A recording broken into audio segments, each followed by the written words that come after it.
अनुशासन से जोड़ते हैं। इसका अर्थात हम इस रूप में जान सकते हैं, योग ही अनुशासन है।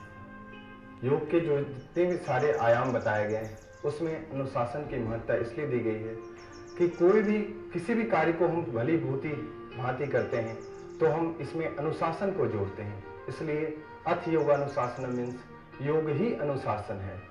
आज इस कड़ी में हम दो आसन दिखाने जा रहे हैं। पहला आसन है पादहस्तासन, दूसरा चक्रासन। पादहस्तासन, इसकी विधि इस रूप में हम जान सकते हैं। इसमें हम खड़े होकर के किए जाने वाला आसन है।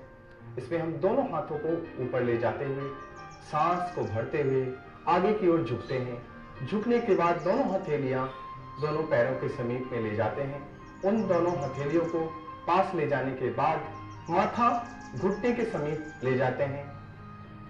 इसी मुद्रा में 30 सेकंड से 1 मिनट तक हम रुकने का प्रयास करते हैं। आप देखेंगे पादहस्तासन से पूरा का पूरा शरीर, हमारा जो सर है, माथा है, वो घुटने के समीप चिपक सा जाता है।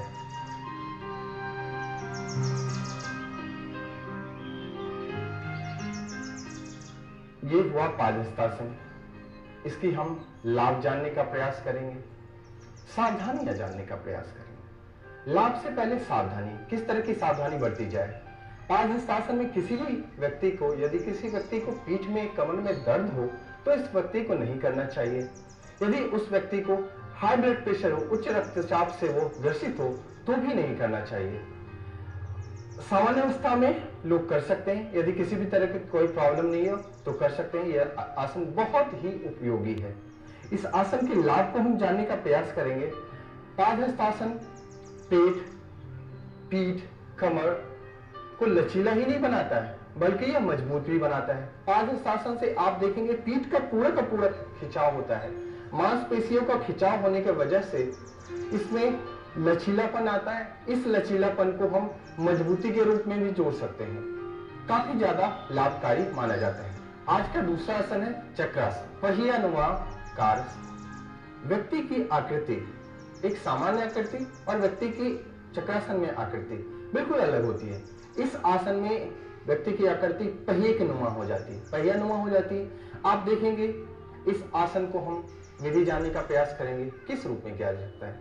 इसको हम सामान्य अवस्था में लेट के भी किया जा सकता है और यह व्यक्ति यदि एडवांस स्थिति में खड़े होकर भी किया जा सकता है। यदि व्यक्ति काफी ज्यादा अभ्यासी, योग का अभ्यास काफी अच्छा है उनका, तो खड़े होकर भी किया जा सकता है इसको। इसमें हम पीठ केवल लेट जाते हैं। पीठ केवल लेट जाने के बाद दोनों पैरों को मोड़ते हुए दोनों हथेलियों को पीछे की ओर ले जाने का प्रयास करते हैं और धीरे धीरे अपने पीठ और कमर, पेट को हम ऊपर अपर डायरेक्शन की ओर खींचने का प्रयास करते हैं। पहियानुमाकार बनाते हैं इसको।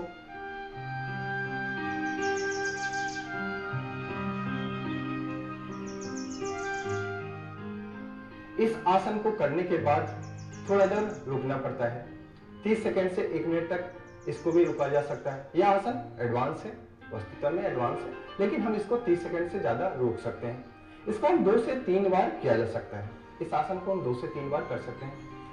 अब इस आसन को सावधानियां, किस तरह की सावधानियां बरती जाए।